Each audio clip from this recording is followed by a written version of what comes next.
The evening had started to cool down, and there I was, on my balcony, nursing a cup of coffee that had long lost its warmth, staring at the soft glow of the city lights. It felt like one of those rare moments when everything just was, so ordinary that it almost felt too ordinary. The kind of night that hinted more at boredom than anything memorable. Of course, I should have known better. The universe always has a way of flipping the script when you least expect it.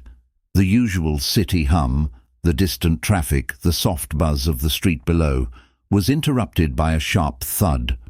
It was so loud I didn't even realize I'd been clutching my coffee until it slipped from my hand and splashed across the railing. I stared down, already preparing to curse whoever or whatever had made that noise. Maybe a branch fell, or some reckless driver lost control. But as I peered into the darkening alley, I saw something strange. At first, I thought it was just a stray cat or a pile of garbage. But as my eyes adjusted to the dim light, I saw a woman lying face down in the alley. Not just any woman, though. There was something off about her. Her skin shimmered under the fading sunlight, like metal, iridescent, almost like she had been dipped in glow-in-the-dark paint. And she wasn't moving. My heart started to race. Should I call the cops, an ambulance? Maybe even the guys in black suits who show up in all those conspiracy documentaries. After all, I don't exactly see aliens lying unconscious in alleyways every day. But then again, I'd seen enough sci-fi movies to know that calling the authorities on an alien... Yeah, no thanks. The last thing I needed was the government showing up to ask why there's a pizza in my fridge and an extraterrestrial in my living room.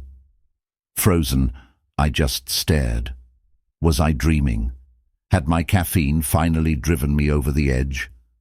But then she moved. Slowly, like a robot trying to reboot itself. Her head shifted, and that's when I caught a glimpse of her eyes. They weren't like human eyes. No, they were deeper, like there were entire galaxies swirling in them. Stars. Great. A woman with the universe in her pupils. Just what I needed. Before I could talk myself out of it, I was already descending the stairs, my feet moving before my brain had a chance to process what I was doing. Maybe I was being an idiot. But whatever the reason, I had to check on her. I couldn't just leave someone or something out there, especially if it was, well, not human. I crouched down next to her, unsure whether to touch her or not. Who knew if her skin was toxic, or if it'd disintegrate the second I got too close? I hesitated before muttering, "Hey, you okay?" I should have known better than to expect an answer. After all, what do you say to someone who's not exactly from around here? But then, just when I thought maybe this was some kind of bizarre dream, she lifted her head slightly. The strange, shimmering glow in her eyes faded, replaced by something much more human: confusion. I almost felt bad for her. I mean, imagine coming all the way from another planet only to land in the most unhelpful place on Earth. An alleyway behind an apartment building with no idea what was going on. She tried to sit up, but her arms gave way, and she collapsed back to the ground. I had no idea what was wrong with her. She could have been injured or maybe just completely dehydrated from the journey. That thought made me feel a twinge of guilt. I had to do something, but what? I wasn't prepared for this. I didn't even know what an alien eats. Was she a vegetarian, a carnivore, a liquidarian? The possibilities were endless, and none of them were helping my growing panic. So I did what any person would do in my shoes. I ran inside, grabbed the closest thing to food I could find, and yes, I admit it was leftover pizza, and returned to the alley. As I kneeled next to her, holding the pizza in front of her face, I muttered, "I don't know what you eat, but here's pizza. It's like cold, but maybe you're into that." Her eyes flickered over the pizza, and I almost thought I saw a spark of recognition. Her trembling hand reached for the box, but then she stopped. She looked at me with an expression I couldn't place, something too complex for words, something like gratitude mixed with disbelief. And then, before I could even process what was happening, she burst into tears. Not the kind of tears you'd expect from an alien in distress. These weren't the panicked, fearful sobs you see in movies when aliens are getting dissected.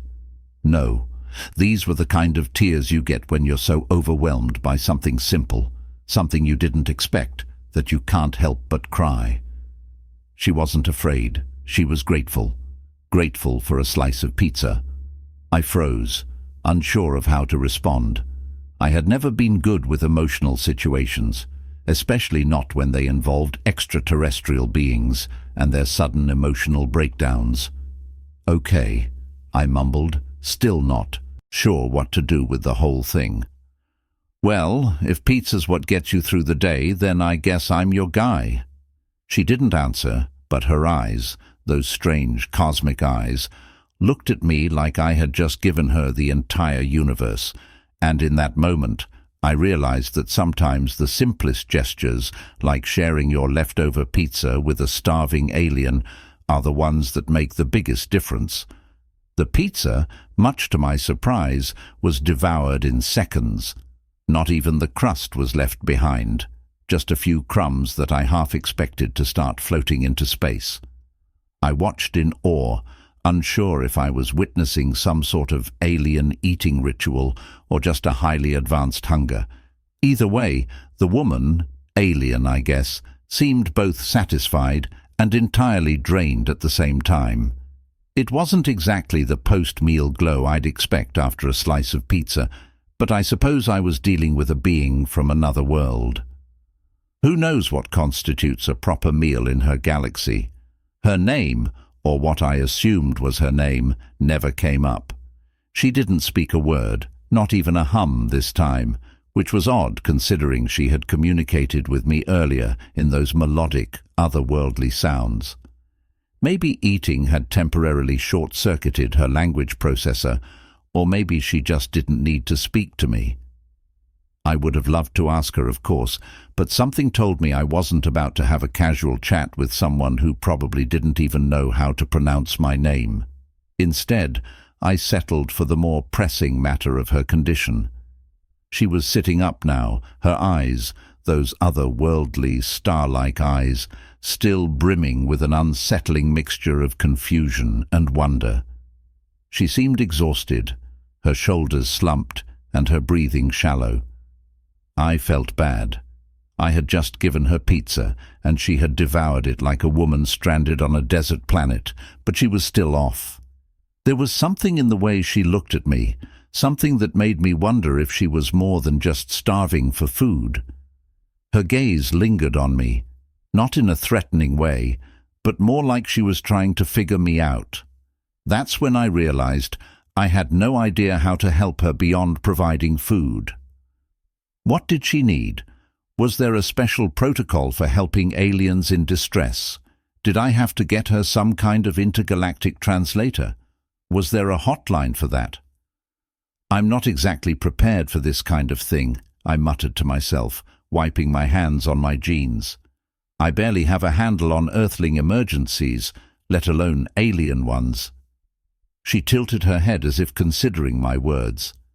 I half expected her to crack a smile, but she just hummed softly, that strange sound again, vibrating through the air. I felt a weird sense of connection in that hum, like she wasn't just speaking to me, she was sharing something beyond language, the kind of moment you get in sci-fi movies when two beings from different worlds discover they're not that different after all. Or maybe I was just projecting. I cleared my throat, trying to break the weird tension. "So, you're from, somewhere else, right?" I waved vaguely at the sky. "Like, not Earth? Because that's kind of the vibe I'm getting. If this is some weird prank, I swear I'll—" She suddenly reached out her hand, hovering just above my arm. The gesture wasn't threatening, but the way her fingers floated, like they weren't quite touching the air, was enough to make me freeze. There was a soft pulse of light from her palm, a tiny, almost imperceptible glow that made the hairs on my neck stand up. It wasn't like the glowy stuff on her skin. It was more like a quiet hum of energy. Okay. That was a bit much for a first encounter, I started, but her eyes widened suddenly and she grabbed my wrist. Her touch was cool, soft, but firm, and it sent an odd shiver through my entire body. I was half expecting her to say something profound, maybe a mysterious warning or an alien prophecy. Instead, she gave me a look, half worried, half urgent, and then, without any further explanation, she tugged me toward the alleyway's corner. I stumbled after her, caught off guard by the sudden urgency in her movements. What the heck was going on now? Was she planning to drag me into some sort of galactic conspiracy? I could barely keep up as she walked briskly, her feet making no sound on the pavement. She was practically floating, which I suppose makes sense if you're from a civilization that could travel across galaxies.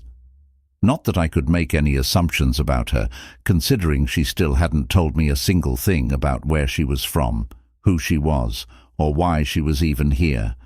She stopped suddenly, her head swiveling toward the sky. Her gaze was sharp, focused, almost as if she could see something I couldn't. I turned to follow her eyes but saw nothing. No UFOs, no shooting stars, no mysterious alien ships swooping down to pick her up. Just the usual evening sky, with a few scattered clouds and the far-off glint of a satellite. I squinted up at her, feeling more than a little out of my depth. "What's up there? Is there something I should know?" She didn't answer directly. Instead, her hand glowed again, a faint pulse of light moving from her fingertips as she pointed toward the sky. There was something strange in the air, static maybe, or just the weirdness of it all. The temperature seemed to drop just enough to make me shiver, though it wasn't cold enough for a jacket. She tilted her head and hummed again, but this time the sound wasn't soft. It was louder, deeper, vibrating through the air with a low, almost musical resonance. I stepped back, not sure whether to be intrigued or terrified. Was she calling for help? Had her people been searching for her? Were they about to land and whisk her away in some kind of glowing spaceship that would blend in with the stars? I half expected a fleet of saucers to descend on the city, or maybe an army of aliens to show up with their own version of pizza, eager to take her home and leave me with a lifetime of questions. "Okay," I said, trying to shake the nerves from my voice. "This is definitely turning into something. Just please don't blow up the building, okay?" The woman glanced at me, then back up to the sky, her expression unreadable. There was a pause, a heavy, tense moment where nothing happened. And then, just as quickly as the moment had started, she relaxed. Her hand dropped, and the faint glow from her fingers faded. "I'm not sure what just happened," I muttered, looking up at the sky once more. "But I'm guessing you'll tell me when you're ready." She didn't answer, but she did give me a soft look, almost as if acknowledging the chaos I had just invited into my life. She seemed calmer now. I had a feeling this wasn't the last time I'd be seeing her, and somehow, despite all the unknowns, I wasn't entirely sure I was ready for whatever came next. But there we were, two beings from different worlds, standing in the dim glow of an earthly evening, connected by something unspoken but undeniable. One thing was certain: things were about to get a lot weirder. The night stretched on, and despite the strange events that had unfolded, I found myself oddly calm. Maybe it was the bizarre, surreal nature of the whole situation. Having an alien in my living room, her skin shimmering like some kind of futuristic oil spill. But I didn't feel afraid. More like I was living in a sci-fi movie, one where the plot didn't quite make sense but was oddly compelling. I decided to take a step back and get a grip on things. If I wasn't careful, I'd end up in a state of perpetual shock, and I didn't think that would be the best way to handle an extraterrestrial crisis. The first thing I had to figure out, besides what she ate, or if she even ate at all, was what the heck was going on in her head. She wasn't exactly forthcoming with information, and while her silent cosmic gaze was enough to make me feel like I was being stared into the very fabric of my soul, I needed more than a nice stare to make sense of this. So I began sitting down across from her on the couch, trying my best to sound casual. "Any chance you're going to start talking anytime soon, or do I need to hire an alien language specialist? Because I'm not sure how much my Google Translate app can handle at this point." She blinked slowly, her eyes flicking down to my half-empty pizza box like it might hold the answers to the universe. Then, as if to prove I was slowly losing my mind, she tilted her head again and hummed softly. The hum resonated not just in the air, but in my chest, like the sound was reaching into some hidden part of me I didn't know existed. It was peaceful, comforting even, and I found myself momentarily lost in the sound. I snapped out of it, realizing I was probably sounding like a complete fool. I rubbed my face and laughed nervously. "Right. Well, no answers there. Guess I'm just your friendly neighborhood human, trying to make sense of the cosmos while, offering you leftover pizza." She didn't seem offended. In fact, she gave me a look that almost resembled amusement. Or maybe it was just the light from the street lamp casting strange shadows on her face. Either way, she raised an eyebrow at me in a way that I'm fairly certain wasn't just an alien quirk. It was universal. The "you're completely ridiculous but I'll let it slide" look. I sighed and leaned back against the couch, staring at the ceiling. Well, this is just great. I always thought I'd end up in a weird situation, but I didn't think it'd be this weird. Honestly, I thought my biggest problem tonight would be running out of coffee. That earned a tiny, almost imperceptible smile from her. Not much, but enough to give me a fleeting sense of progress.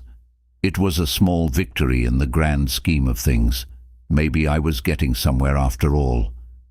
The night wore on, and as she sat there in her serene silence, I couldn't help but study her. I was still processing the fact that I had an actual alien in my apartment. Her skin wasn't like anything I had ever seen. There were faint veins of light running through it, not like bioluminescence, but something more intricate, almost like a map of stars stretching across her body. Every now and then I could swear I saw a subtle shift in the pattern, as though her skin was reflecting some internal system of constellations pulsing with a rhythm I couldn't quite understand. For a while I just let the silence fill the room, an unspoken understanding between us. But after a bit, curiosity gnawed at me. I had to know more. "So, if you're not from around here, where are you from?" I asked, trying to sound casual, but even I could hear the wonder creeping into my voice. "I mean, I don't exactly know much about intergalactic geography, but I'm guessing Earth isn't exactly on your usual itinerary." She glanced at me, her eyes softening as if trying to process the question. Then, with a delicate movement, she raised her hand, and the glow from her skin intensified ever so slightly. She tilted her head again and gestured to the air in front of her, as though trying to draw something in the empty space. I leaned forward, watching closely. At first I thought she was just playing with light, but then, bam, a holographic projection flickered into existence between us. It was chaotic at first, lines crisscrossed, forming vague shapes, bursts of color swirling together in abstract patterns. Slowly, though, the shapes took form. A map. A galaxy map, to be specific, but not one I recognized. The stars were unfamiliar, their patterns and locations different from anything I'd seen in astronomy books. "Holy crap," I whispered under my breath, leaning closer. I wasn't sure if I was supposed to be more impressed or terrified. Either way, I was starting to realize that whatever was happening, this wasn't just some random crash landing. She wasn't just a tourist from another planet. She was, well, something else.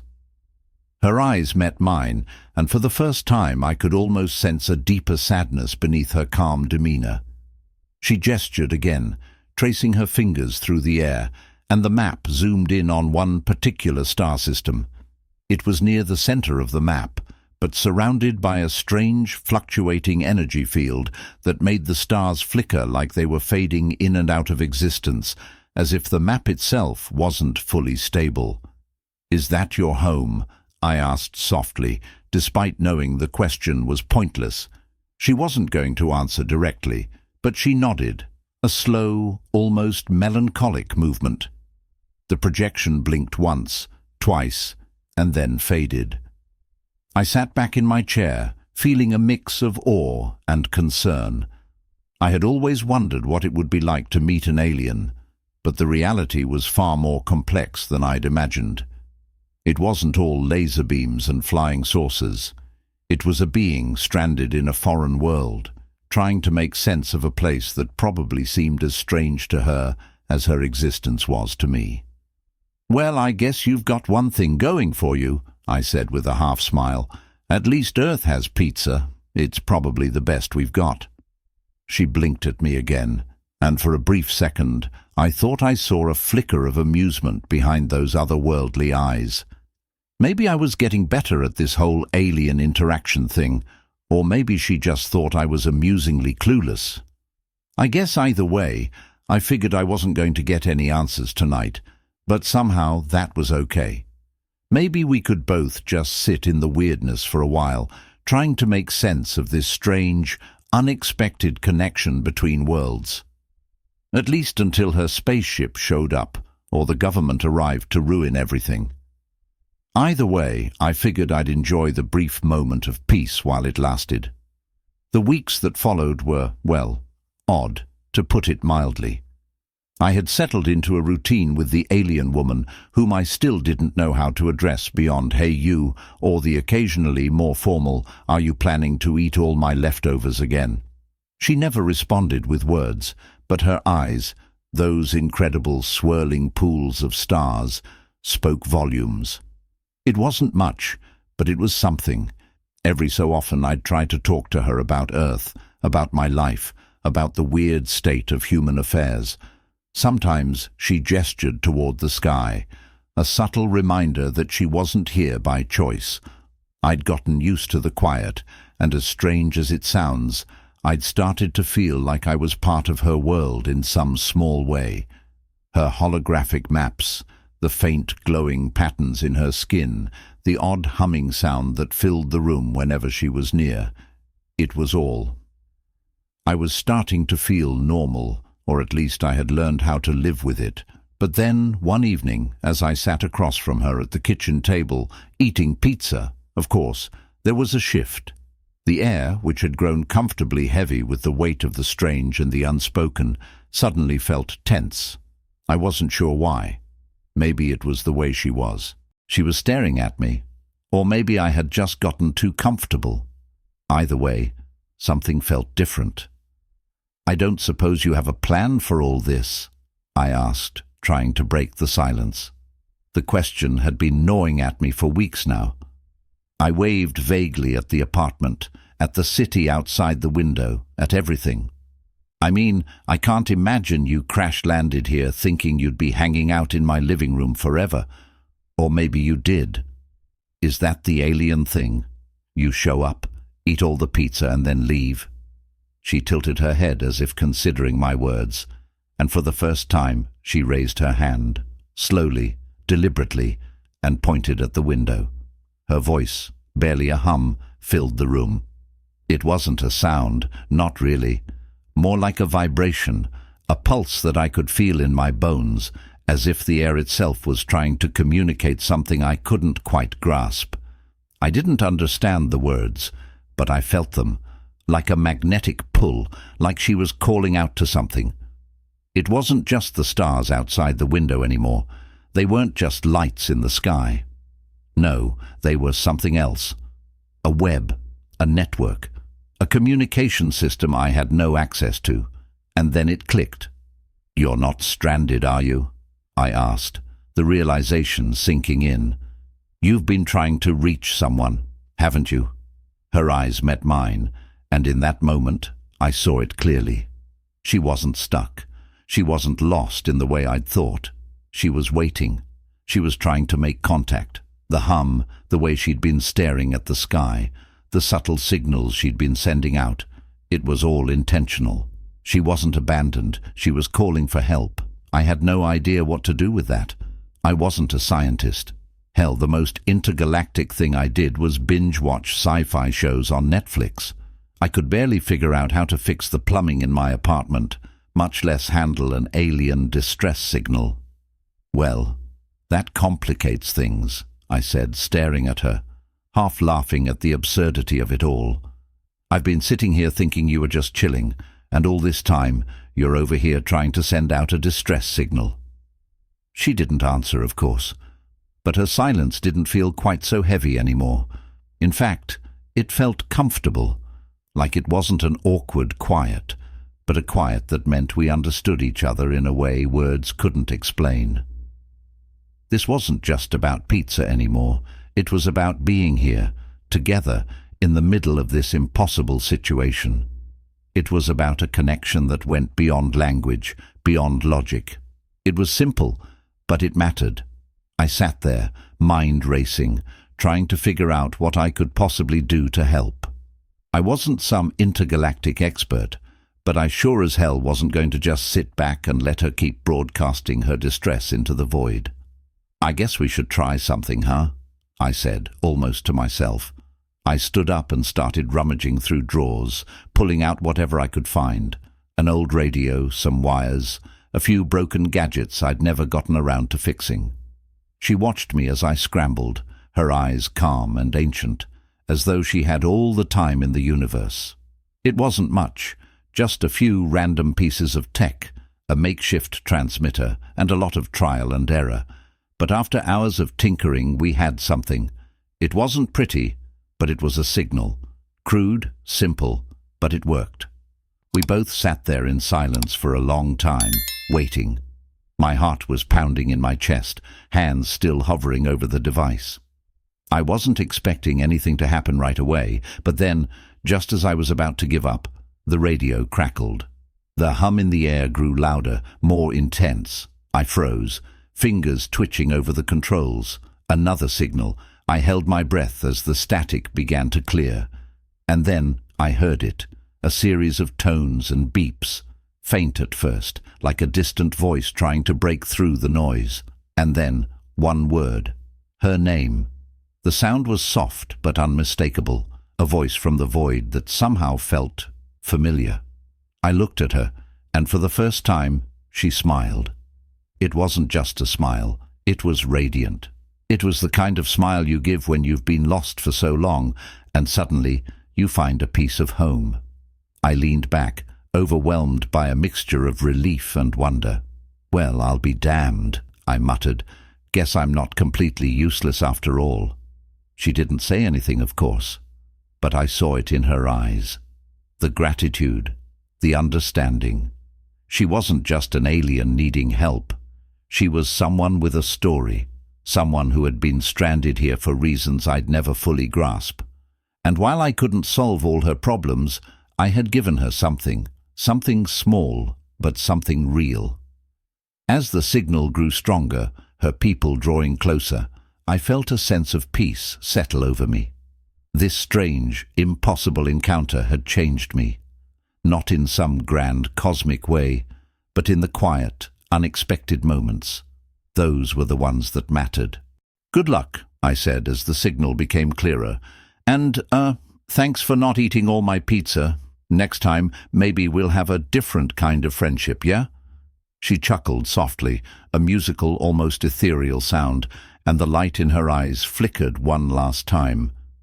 I watched as she stepped out of the apartment, her form dissolving into the night, leaving only the stars, the signal, and the quiet understanding that no encounter is ever truly random. And in that stillness, I realized that sometimes the most extraordinary things aren't the ones we go looking for. They're the ones that find us when we least expect them.